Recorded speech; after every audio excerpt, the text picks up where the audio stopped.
Paisajes, esa posibilidad de compartir, esa posibilidad de disfrutar, pues, o por lo menos yo solo la obtengo viendo aves. Hay gente que lo hace montando en bicicleta, pero para mí, yo no cambio nada la pajareada. Entonces voy a mostrar algunas especies de un solo género. Estas son de las especies de las tángaras. Entonces, esta yo creo que es de las especies más comunes en esta zona. Se llaman tángara viteriolina. Ahorita después hablaremos de por qué son los nombres científicos.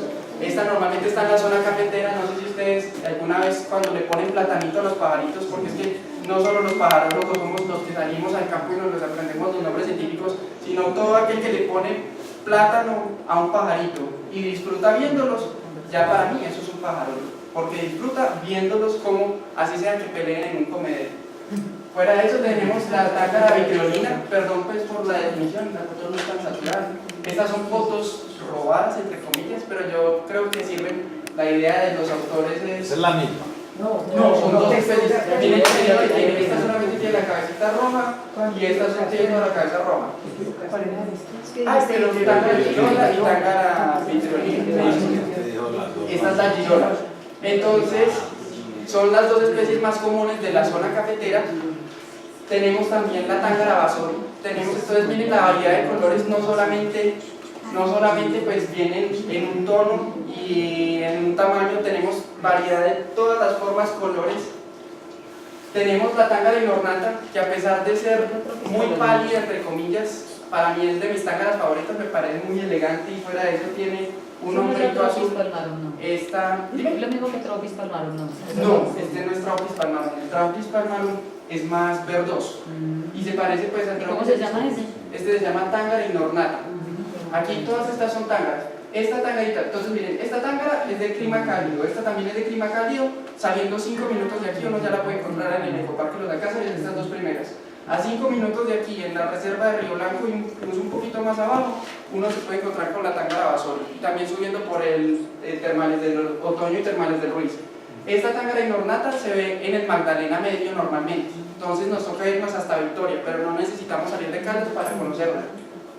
Esta, eso es una belleza, eso es como floripepiada, yo no sé cómo le dirán a eso, pero eso es una belleza de tángara. Esta es la tángara microviridis. Esta también la encontramos aquí en el casco urbano de la ciudad, se alcanza a ver en el ecoparque Los Llanunos, ecoparque Los Alcázares no creo, pero sí en el bosque popular El Prado, y ya subiendo por el Nevado por la vía antigua Nevado, pues de Termales del Otoño para arriba. Esta es tángara microviridis. Si me equivoco en algún nombre, pues yo creo que aquí ya hay gente que está en capacidad de corregirme. Y aquí tenemos la tángara santocéfalo. Esta sí es un poquito más durita, pero también se encuentra, yo la he visto en Río Blanco, también se ve en la reserva, ¿cómo se llama? La planta Luis Prieto de Aguas de Manizales, en todo ese bosque se ve. Tenemos la tángara larvata, que se parece en algo a esta tángara, comparten ecosistemas típicos de las zonas cálidas, zonas secas del Magdalena Medio. Y tenemos, esta sí ya nos toca viajar un poquitico más, pero es la tángara parsudaki, parece brava todo el tiempo, esa ahí la definición. De pronto los colores no se dejan ver, pero pues para que la estudien y se animen a buscarla por internet, para que vean esa belleza de tángara. Ese color rojo encendido en la cara. ¿Dónde se ve? Esa, por ejemplo, nosotros nos la hemos encontrado en esta cordillera se encuentra, pero también nos la encontramos en la otra cordillera, allí cerquita de Pereira, llegando a Puerto Rico, en Mistrató, en Tatamán, entonces en toda la cordillera occidental. Y por último, la tángara chilensis. La tángara chilensis es una especie de tángara normalmente de la zona amazónica, pero también sube por la cordillera hasta la zona del Putumayo, donde va a ser el encuentro nacional este año, donde todos los pájaros, o por lo menos la mayoría de ellos, se reunirán a compartir sus experiencias, porque de eso se trata. Mucha gente, ese es el plan por las noches, de empezar a contar qué fue lo que le pasó a uno en el último viaje, quién fue el que se cayó, a quién le tomaron la foto vuelto en un barrizal después de una caída, o pues qué pajaritos vieron y cuáles le van a chicanear a uno, ¿cierto? Entonces ahí solamente vimos una familia. Todos los pajaritos, estas 9 especies, son de una única familia. Entonces, y tenemos, en Colombia tenemos, no sé cuántas familias son. ¿Alguien tiene el dato de cuántas son? Yo creo que por ahí unas 20 familias diferentes de aves. Y estas son solo 9 de aproximadamente que unas 60 especies que hay en la familia de las tángaras. Ok, fuera de eso, aquí a 5 minutos de aquí, uno caminando por la carretera que va hacia la reserva de Río Blanco, no toca irse más lejos. Uno coge Carabineros 5 minutos para atrás, en la última vía de vamos todos a pajarear, vieron el quetzal. Los quetzales no solamente son desde Centroamérica, aquí tenemos para chicanear aproximadamente 4 especies diferentes, 4 o 3 especies. Los tucanes no solamente se ven en el Amazonas, aquí también a 5 minutos después de termales del otoño, hay un árbol que cuando pepea se llena de pepitas, eso mejor dicho es la locura, eso es lleno de tucanes. Y para mí este es más bonito que los tucanes de clima cálido, porque esos colores uno no los ve, eso, o sea, ¿a quién se le ocurre que un pajarito va a tener esos colores? Entonces este es Paromacrus auriceps, que es el quetzal, y este es Antígena nigrirostris. No solamente tenemos una especie de tucán aquí cerquita, tenemos otra especie que es el hipoglauca, tenemos también el tucancito esmeralda que es Aulacorhynchus albivita, que ya cambió el nombre, ya les hablaremos de ellos, y el Aulacorhynchus aimatumim, ¿sí? Entonces, aquí, sin salir de la ciudad, bueno, saliendo 15 minutos de Manizales, uno tiene la posibilidad de conocer por lo menos 4 tucanes, no toca irse hasta el Amazonas para conocerlos, y estoy seguro que son más bonitos que los que se ven en el Amazonas. También tenemos las granarias, que para la gente que no está relacionada con las aves de pronto son como míticas, unos pájaros más bien raros, pero para los pajarólogos son de los retos más grandes que uno tiene como observador de aves, conocer estos pajaritos, porque siempre están por dentro del bosque, están en las partes más ocultas y oscuras y siempre están cantando. Por ejemplo, uno en las fincas le dicen el comprapan, porque cuando canta.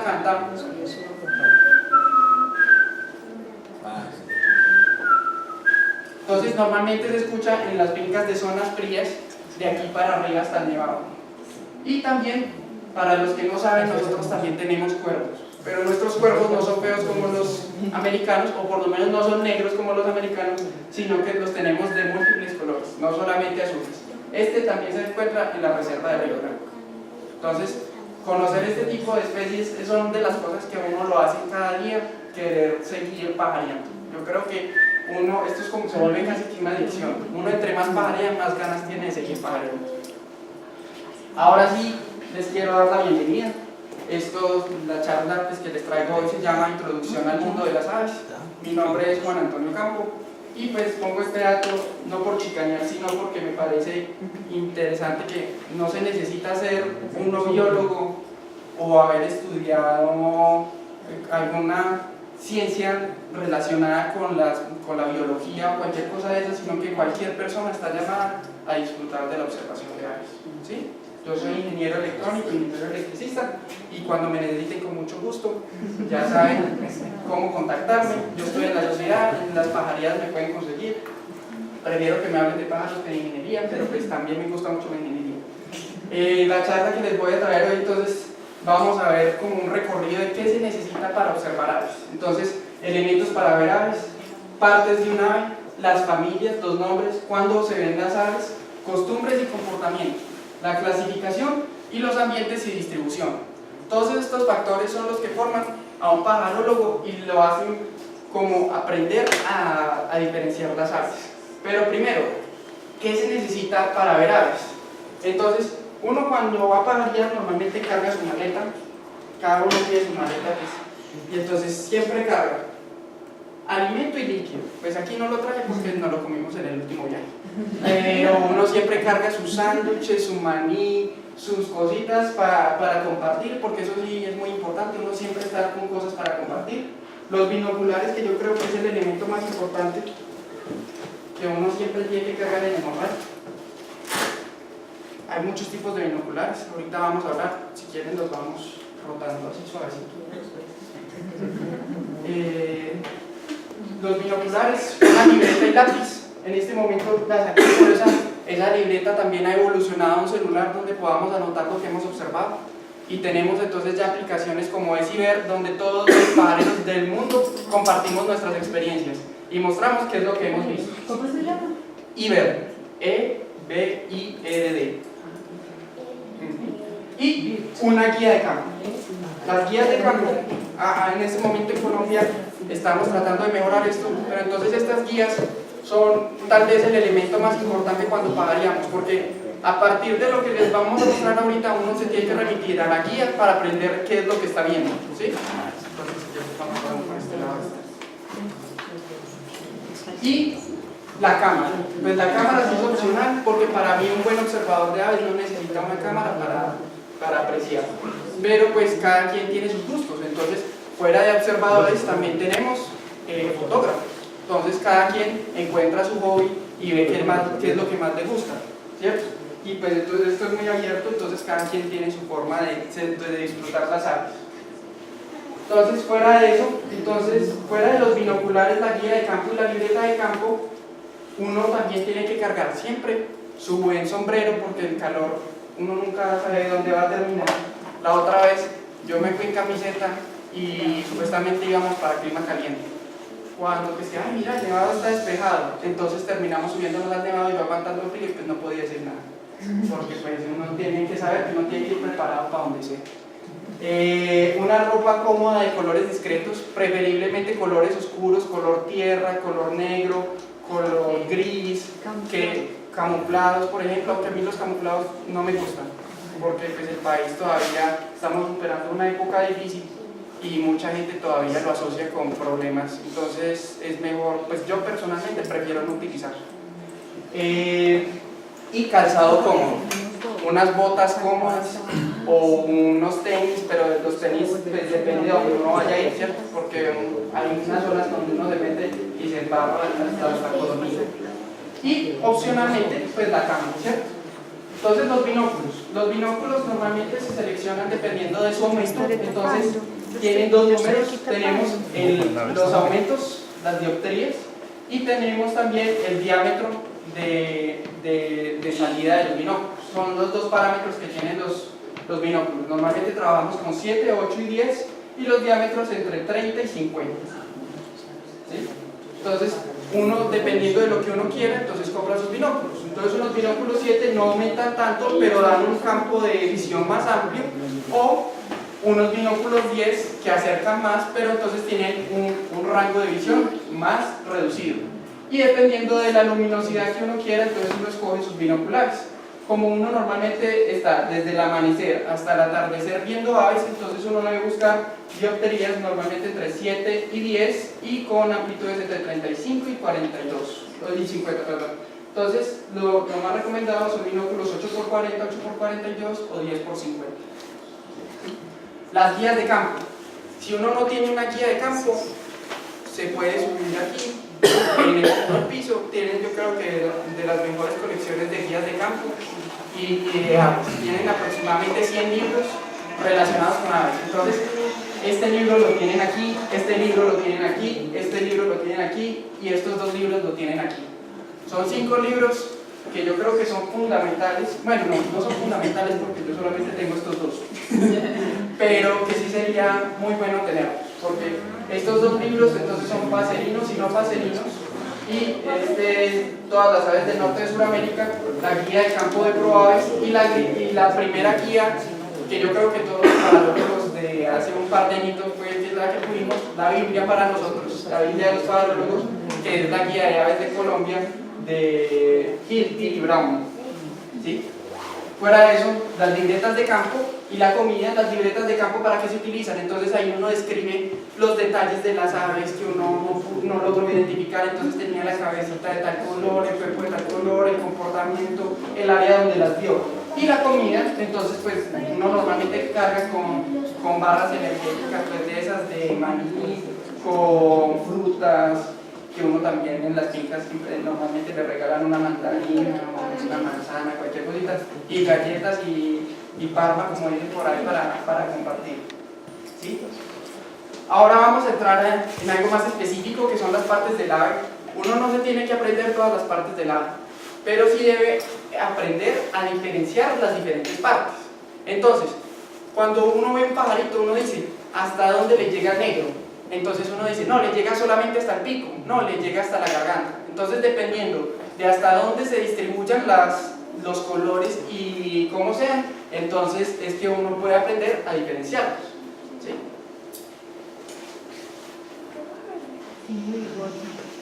Entonces sí, entonces hay muchos que tienen tienen barbas, otros tienen bigote, otros tienen la garganta de un color, la línea malar es diferente, tienen anillo ocular, no tienen anillo ocular, tienen solamente la corona, tienen toda la cabeza, tienen la espalda, tienen la rabadilla, tienen las patas, tienen los flancos, tienen el pecho, tienen barras alares, una en la parte alta y otra en la parte baja. Entonces uno a partir de todas de esas características empieza a diferenciar las características de todas las aves.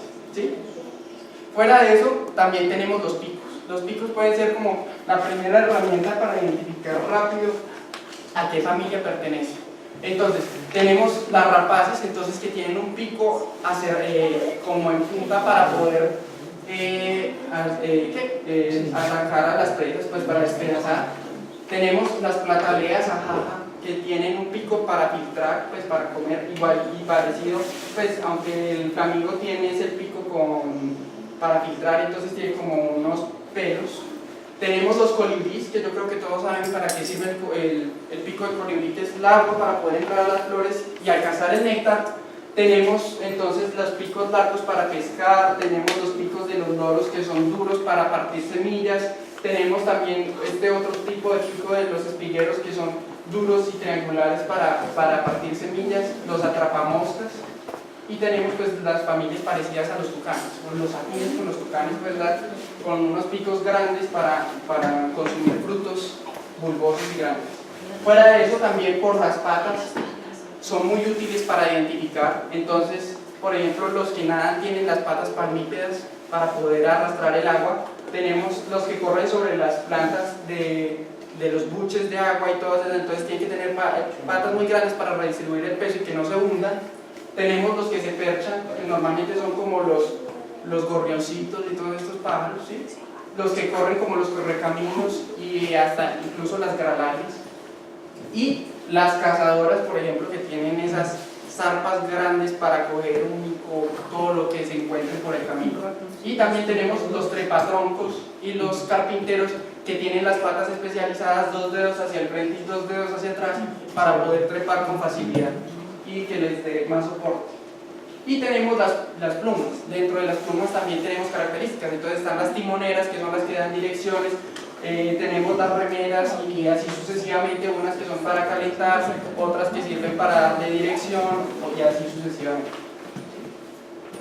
Entonces, por ejemplo, aquí tenemos, este es yo creo que el pajarito más común de todo Manizales. ¿Quién se anima a decirle el nombre de ese pajarito? Pinche. El pinche, el copetón, el gorrión, yo creo que el afrenchero, sí, y el Zonotrichia capensis. Entre los observadores de aves decimos Zonotrichia capensis, ¿sí? Y también, y entonces miren la pata está diseñada es para agarrar, para percharse, y miren el pico es en forma triangular para comer semillas. Aquí a mano derecha tenemos uno de los carpinteros más bonitos del mundo, me atrevería a decir yo, que se llama Colapter Rivoli, carpintero carmesí, le dicen. Entonces miren en esta pata, aquí se le alcanzan a ver los 2 dedos hacia el frente y los 2 hacia atrás, igual que en la pata de acá, y el pico largo pero puntudo para tratar de perforar los árboles, ¿sí? ¿Ese dónde se ve? Ese se ve en Río Blanco. Eso no se necesita de muy lejos. Pues yo creo que todos en el patio de la casa lo han visto. Sí toca caminar un poquito y buscarlo, pero se encuentra fácilmente aquí. Tenemos también entonces el pisingo. Entonces miren las patas del pisingo, entonces son palmeadas para poder nadar y un pico aplanado para comer plantas. Y tenemos aquí, pues yo creo que una de las especies más bonitas con la que trabajan los científicos para tratar de conservarla, que es el águila arpía, con sus patas yo creo que son de las más poderosas. Esta coge cualquier pico y se lo pasa al papá, como dicen por ahí. Y miren el pico, la forma del pico especialmente diseñada para desgarrar. También tenemos el gallito de ciénaga, la jacana. Miren las patas como son de amplias para que no se hundan. Entonces, como redistribuyen bien el peso, fuera de que son livianitos, como redistribuyen bien el peso, entonces no se hunden, ¿sí? Y esto es un Neomorphus, es un cuco selvático, cuco de piso. Entonces miren las patas como están diseñadas para caminar en el piso, ¿sí? Los sentidos. Las aves tienen los ojos voluminosos para ver, ellos ven muy bien, ¿sí? Carecen de orejas, no son como los humanos, uno cree que tienen orejas, pero no. Tienen unos órganos sensoriales parecidos a las orejas. Tienen un olfato generalmente pobre, pero hay algunas especies que lo tienen desarrollado, por ejemplo las carroñeras.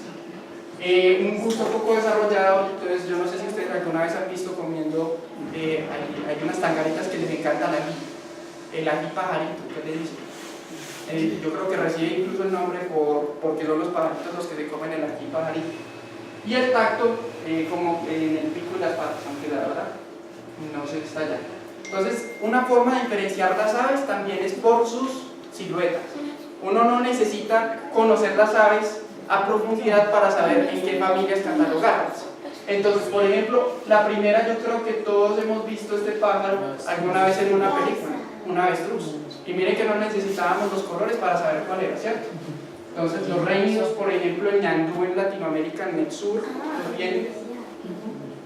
El flamingo, yo creo que todos también lo alcanzan a diferenciar por su forma. El tercero, yo creo que también es muy parecido al color de él, los gallinazos, el cóndor y los gallinazos. El cuarto ya se vuelve un poquito más complicado, pero por el pico podríamos sacar algo. ¿Quién se anima a decir algo? El familiar de las águilas son los falcónidos, la familia falcónidos, los halcones, ¿sí? Pues de pronto esa foto no está yo tanto de los halcones. Esta es un poco más dura, pero pues es cercana a los patos, ¿cierto? Estas son las gallinolas. Después tenemos los alcaravanes. Sí, señor, los alcaravanes. Bravo. Sí, ese es de aplaudir. Y este el pato pato. es un pato, sí, señor. Los patos. Y ese es un gavilán tijereta. Miren, el pico es salido y las alas son muy prolongadas. Este es un accipitre, familia de los vinganos y de las águilas. Sí, ese es cigüeña. Podría ser parecido a una cigüeña, son unas garzas, las garzas. Y esta última, las pavas, las guacharacas y las pavas. ¿Sí? Esta, yo creo que esta la vemos en la ciudad de las palomas. Y esta. La paloma. Bueno, este es un tito alba, un buito, sí, un búho familiar de los búhos. Las lechuzas no son búhos, pero son muy cercanos a los búhos. Tenemos los martines pescadores, los tucanes. Estos son los cucaracheros, que los tenemos en los patios de las casas normalmente. Estos son los citéridos, por ejemplo, el chamón podría ser, o los tordos. Tenemos las loras, los loros, las guacamayas. Entonces miren que uno, sin tener que ver de los colores, uno ya puede diferenciar las diferentes aves. ¿Sí?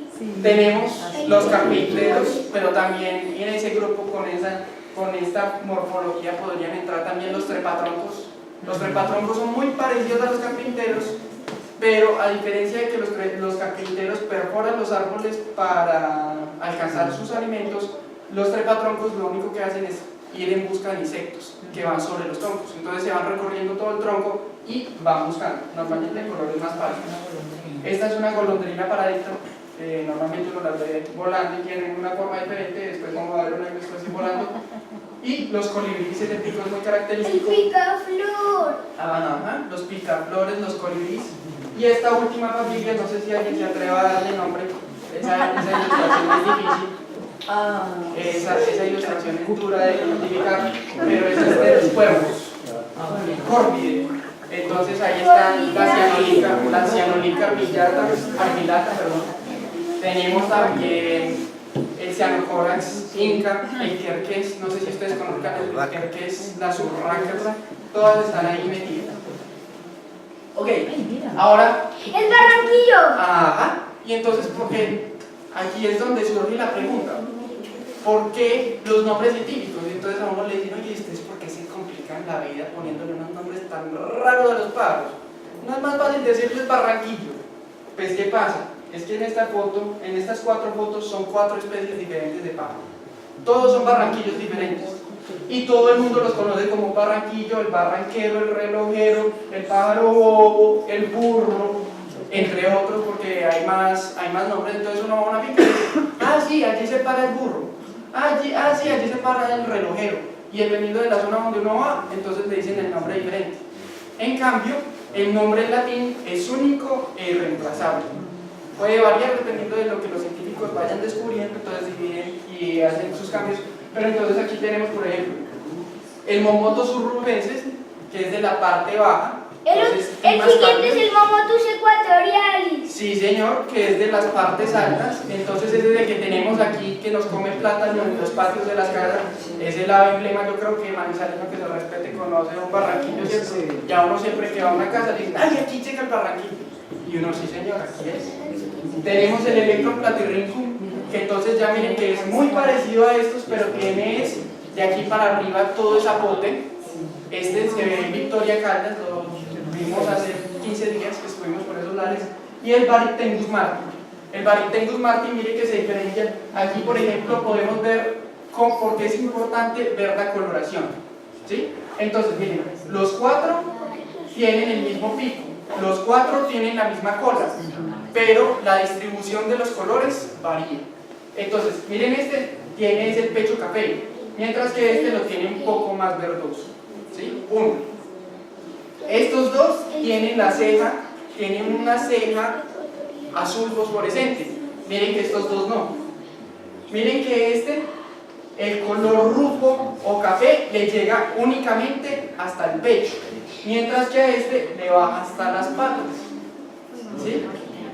Miren que la mancha que tiene en la cara a este apenas le llega justo detrás del ojo, mientras que a este le baja casi hasta la garganta. Entonces, son todos esos factores los que nos permiten diferenciar entre especies. Entonces, miren que a veces así parece exagerado que tenga uno que aprenderse las partes del cuerpo. Uno sí tiene que aprender a diferenciar hasta dónde va un color, hasta dónde va el otro, y aprender a diferenciar las diferentes partes. Porque entonces dicen, no, este tenía la cabeza azul, pero ¿era toda la cabeza o solamente una línea? Solamente una línea. Exactamente. Entonces, si solamente tiene la franja azul, entonces ya sabemos que ¿cuál es? La frente. El Momotus. El Momotus equatorialis. Entonces, sí es la importancia de por qué es necesario aprenderse esos detallitos, que uno cree en un principio le da muy duro, pero después uno aprende a diferenciarlos y se te hace fácil. Lo otro también, lo que mucha gente hace es cargar con una cámara y te toman la foto de registro. Entonces ya después con eso cogen la foto y se van al libro. Entonces cogen el libro en una mano y tienen las fotos a este otro y van comparando característica con característica. ¿Sí? ¿Cuándo ver aves? Entonces vamos a asumir que este es el ciclo del sol, ¿cierto?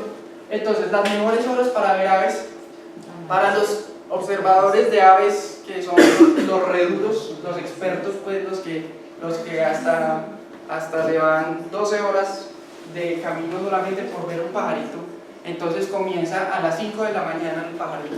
¿Por qué? Porque aunque no ha salido el sol, uno escucha. Uno no necesita ver para aprender a identificar aves.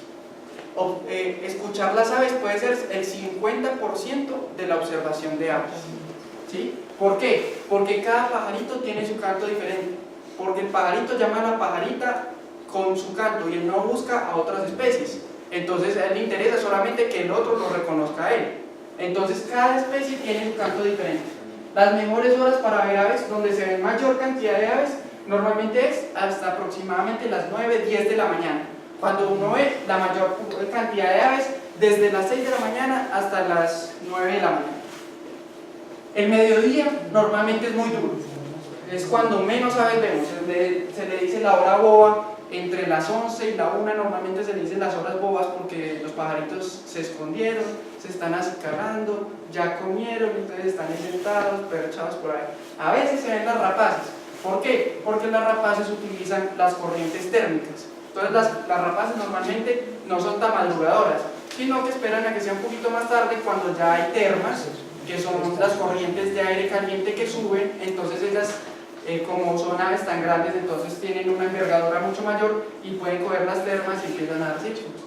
Todo el mundo ha visto unos gallinazos dando círculos, ¿cierto? Sí. Y después de las 3 de la tarde ya se puede volver a retomar, pero la actividad nunca será como temprano en la mañana. Fuera de las aves diurnas, también tenemos las nocturnas. El búho de anteojos, uno puede bajar a buscarlo aquí a los alcances. Hace poquito salió en La Patria una noticia que habían liberado un par de ellos allá. No sé si ustedes vieron la noticia, que eran dos juveniles, estaban un poquito más emplumados que este que está aquí. Este es el pichón y este es la mamá o el papá. Ahí se ven los dos morros. Pero fuera de estas dos especies también tenemos los guardacaminos.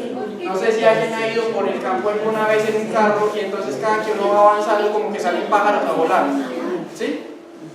Entonces normalmente estos son los guardacaminos y uno normalmente no los ve, pero casi siempre los escucha. Nosotros los pajareros que ya llevamos un tiempo y somos cómodos, cargamos cantos en nuestros celulares para aprender a diferenciarlos. Entonces ahí yo tengo, por favor, el botoncito del parlantico. ¿Sí es? Este es touch. No, pero este no es touch. A rocket. Entonces no sé si alguien en las fincas cálidas alguna vez escuchó el bujío. De noche.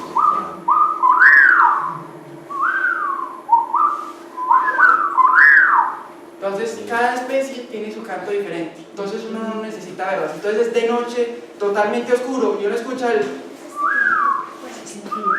Entonces es único y inconfundible. Ese es el bujío. A rocket. Entonces uno ya sabe que ese es el bujío, ¿sí?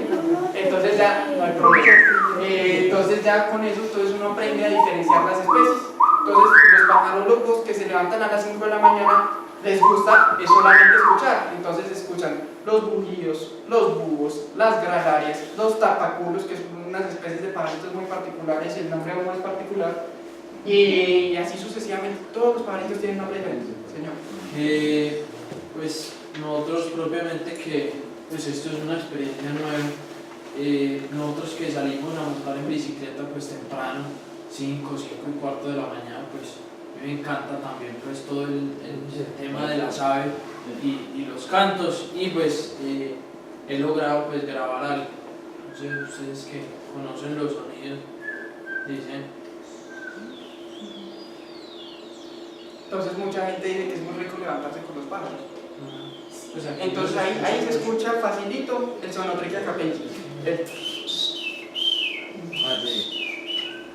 Y ya tocaría empezar el gallo.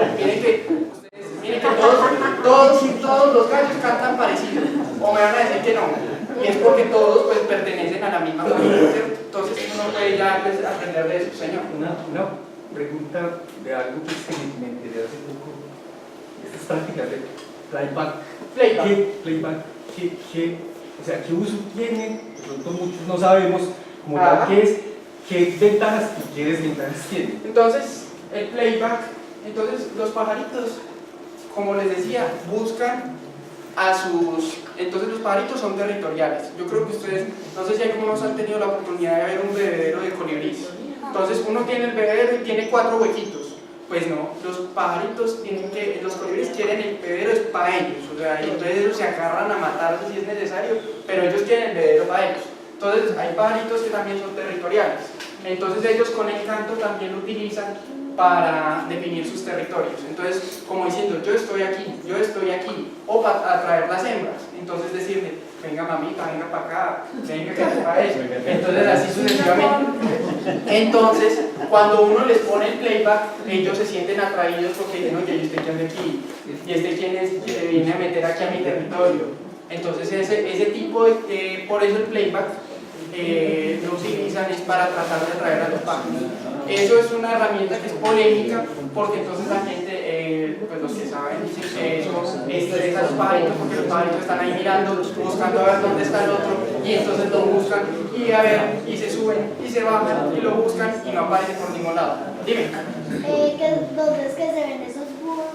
Los búhos normalmente dentro de los bosques, pero entonces también en los parques de la ciudad.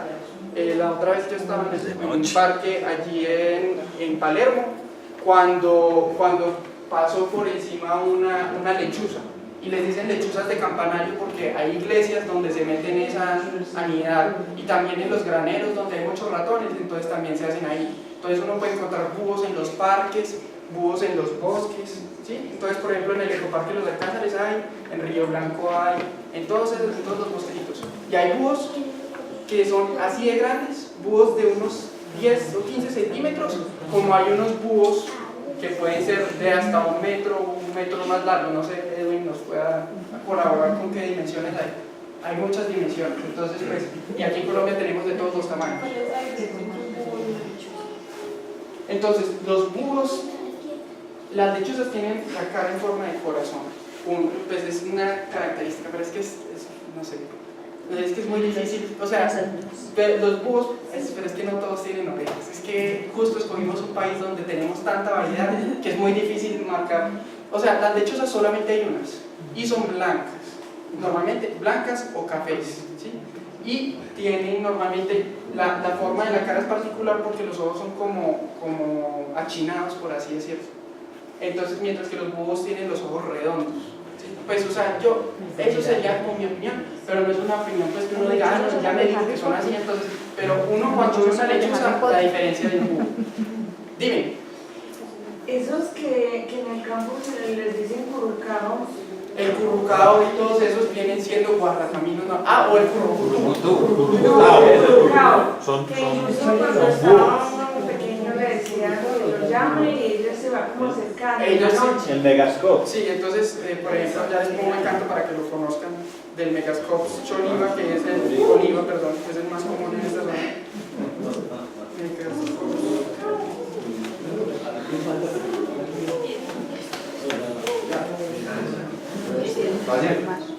Sí.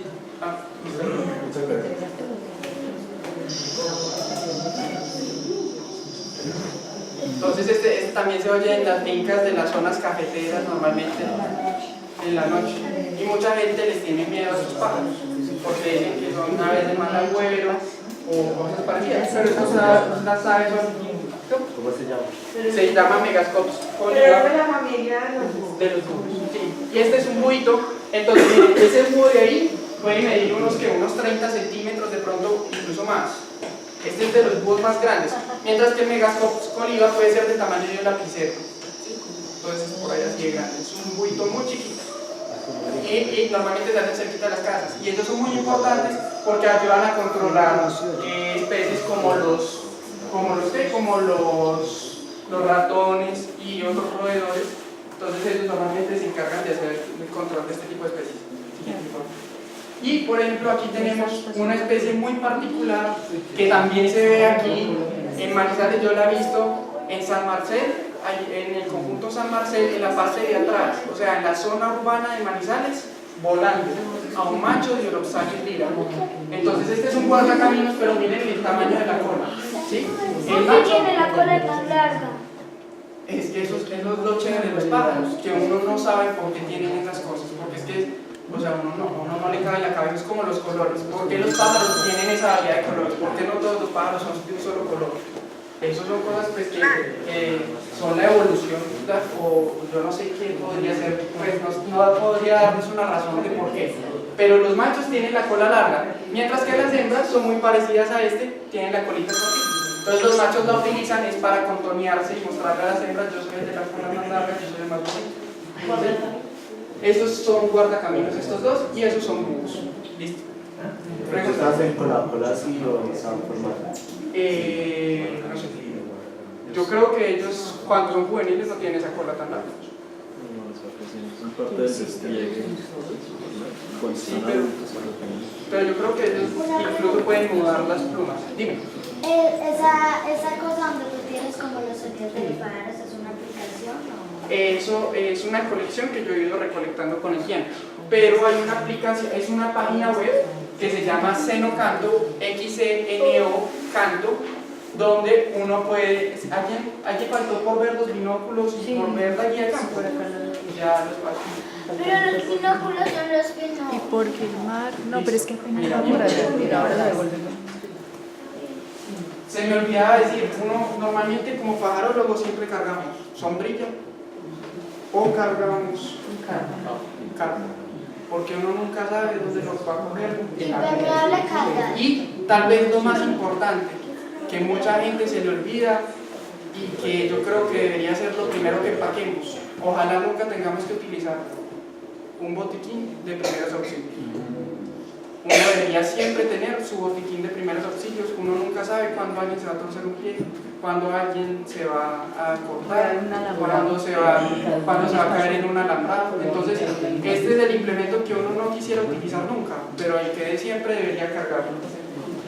Y pues ya hay otros elementos como son el láser, o esto es para los que odian el playback, pues me van a perdonar, pero entonces uno utiliza a veces el playback para atraer un pajarito, pero, o sea, si uno utiliza si uno trae el ave solamente y la ve, pero un segundito, eso no debería ser una causa. Es como si ustedes lo llaman desde la esquina, Ramiro, entonces uno sale a mirar quién era.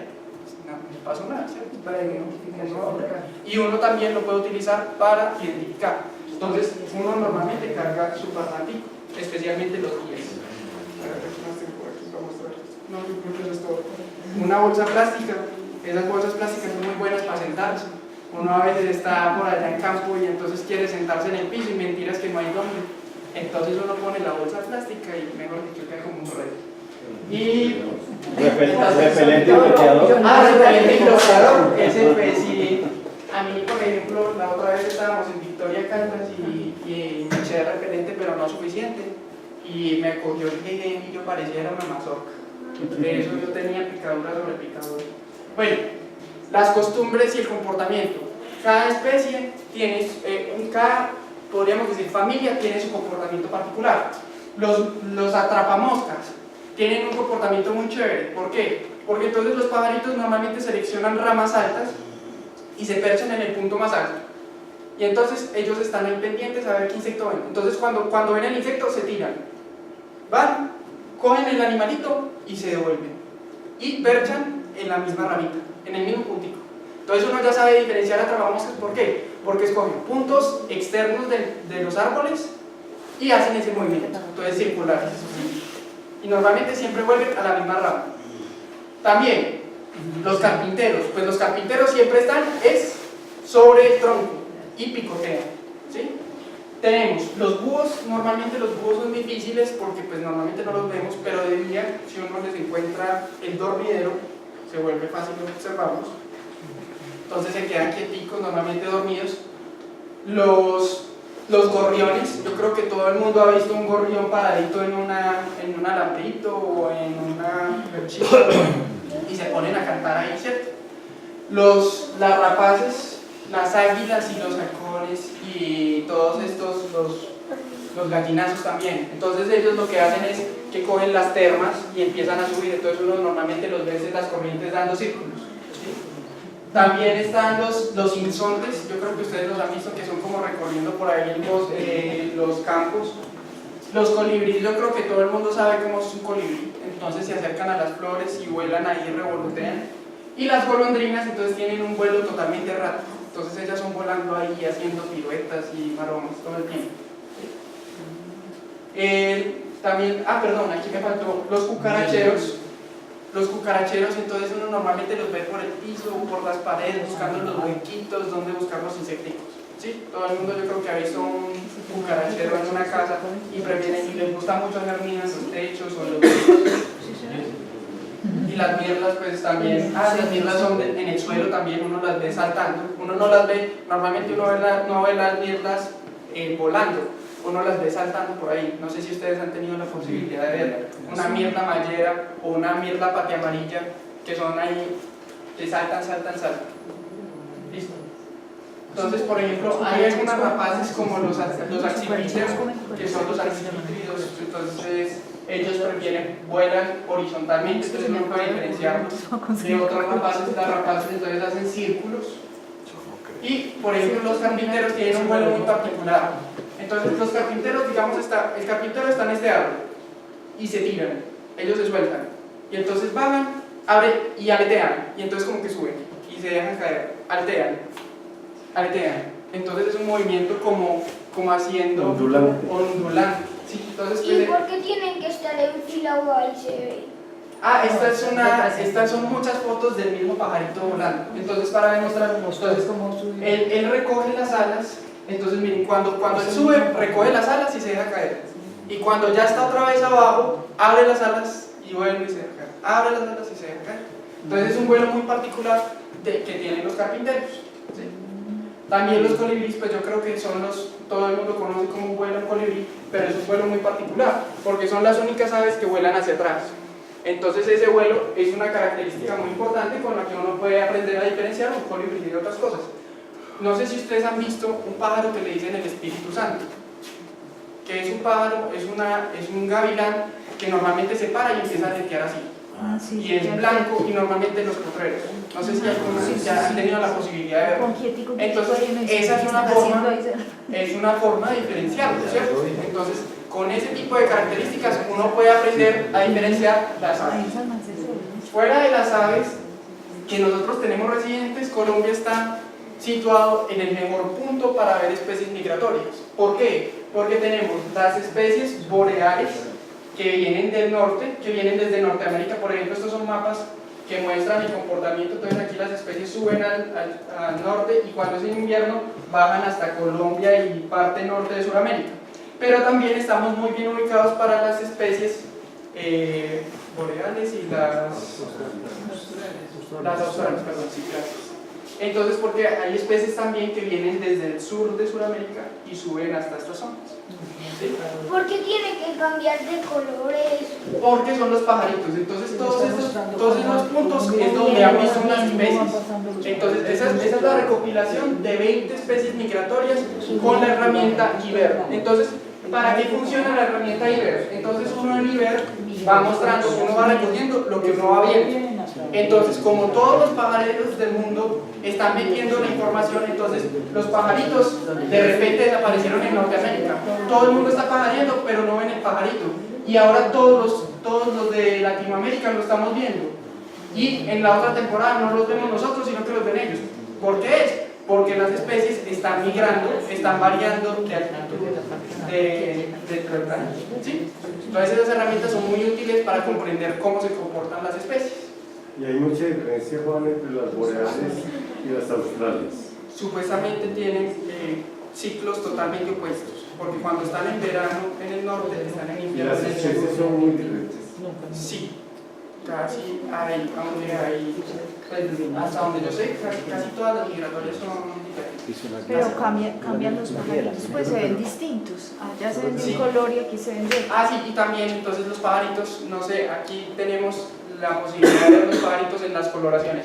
Llegan feitos porque llegan pues con la coloración a ellos, aquí no les interesa conocer pareja, entonces ellos llegan aquí es a comer. Y cuando se van a ir, entonces ya están todos engalanados con los vestidos más bonitos, las plumitas más bellas, porque ya se van para Norteamérica a hacer nidito, a buscar novia y a buscar esposo. Entonces, por ejemplo, aquí, pues, aquí tenemos una campaña que yo creo que la mayoría ha visto aquí en Manizales. Normalmente se ponía en centros comerciales y en sitios pues, donde hubiera mucha gente que era esperando gavilanes. Yo creo varias veces han salido en La Patria las águilas cuaresmeras que les dicen que es este pájaro de aquí, que es el Buteo platypterus, que es un gavilán que migra de Norteamérica. Entonces se forman colonias grandísimas y empiezan a hacer como torrentes gigantes, pues, o sea, entonces suben con las corrientes y se dejan caer. Y entonces forman como unos ríos de aves, ¿cierto? Entonces es muy chévere verlos. Nosotros tuvimos la posibilidad hace 15 días de ver otra especie que se llama Ictinia mississippensis migrando y estamos en temporada, o sea que toca estar pendiente del cielo porque en este momento podrían estar pasando pues en los días, pero no necesariamente son esas aves grandes las que migran. También las reinitas. Esta reinita se llama Cardellina canadensis. Como su nombre lo dice, viene del norte de Norteamérica normalmente. Entonces viene del norte de Estados Unidos y parte de Canadá y bajan hasta aquí. Pero ese pajarito es así de grande. Y vuelan solos todo el recorrido. Entonces, o sea, uno se aterra como pajaritos de esas dimensiones son capaces de hacer algo tan monumental. Fuera de eso también hay diferentes clasificaciones, que hay gente, pues ya los expertos empiezan a decir que no, que el pajarito está en peligro, entonces hay diferentes clasificaciones, que el pajarito está crítico, que la especie está vulnerable, la especie está en peligro, está cercana a un riesgo o está libre de preocupación, ¿sí? Entonces eso se define, es a partir de las dimensiones de las poblaciones. Los científicos entonces se ponen a mirar, ellos hacen estimativos de cuántas especies hay, cuántos individuos por especie hay y así sucesivamente, ¿cierto? Y también hay formas de clasificarlos. Tenemos las especies endémicas y las especies casi endémicas. Entonces, normalmente los pajarólogos, los duros, los que vienen de Norteamérica, los clientes de los guías turísticos que ahora están tan de moda, lo que vienen a buscar son especies endémicas y especies casi endémicas. ¿Por qué? Porque son especies que únicamente se ven en Colombia. Entonces, las especies endémicas, por ejemplo, este mapa muestra la distribución de Myoceretes pernix. Esta especie está en peligro de extinción, solamente se encuentra en la Sierra Nevada de Santa Marta. O sea, un pajarólogo, una persona que le gusten los pájaros, que quiera ver ese pájaro, le toca ir a la Sierra Nevada de Santa Marta a buscarlo. O si no, no lo encuentra en ninguna otra parte de Colombia, ni en ninguna otra parte del mundo, ¿sí? Pero también tenemos especies como el Arremón perijanus que compartimos con Venezuela, porque está en el Perijá, entonces en la serranía del Perijá. Entonces esas especies también las vienen a buscar porque solamente en Colombia y en Venezuela las pueden encontrar. En los ambientes de distribución, entonces también hay especies que están en el nivel del suelo. Entonces, por ejemplo, las gralarias, los tapaculos y los hormigueros. Las especies de los arbustos, como son, por ejemplo, los hormigueros también. No sé, ¿quién se le ocurre una especie que ande en los arbustos? Carpinteros. Los carpinteros normalmente son del bajo dosel, entonces son zonas intermedias donde ya quedan los troncos expuestos y ellos se mueven en esa zona, ¿sí? Las mierdas podrían ser, ¿sí? Pues el gorrión es otro. El gorrión, sí. Ya la zona de dosel, entonces por ejemplo les gusta mucho a las reinitas porque son donde están las hojitas y entonces donde hay hojitas hay insecticos y entonces ahí se mueven mucho. Los espigueritos normalmente son de zonas abiertas, de pastizales. Y por último las zonas emergentes, entonces son las ramas más altas del bosque, preferiblemente entonces especies grandes como las rapaces.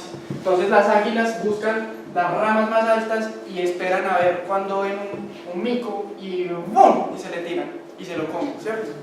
¿Por qué? Porque como son especies tan grandes no pueden entrar entre las ramas del bosque, entonces se les dificulta mucho, entonces por eso escogen zonas tan altas. Los ambientes también son muy importantes, entonces dependiendo del tipo de ambiente encontramos las aves, ¿sí? Entonces las especies que vemos en el choco biogeográfico, que viene desde Panamá hasta Ecuador, son diferentes a las especies que vemos en los llanos, que son zonas más secas, igual que en la costa y así sucesivamente. Y con eso doy final a la exposición. Muchísimas gracias. Si alguien tiene alguna pregunta, con muchísimo gusto trataré de responderla.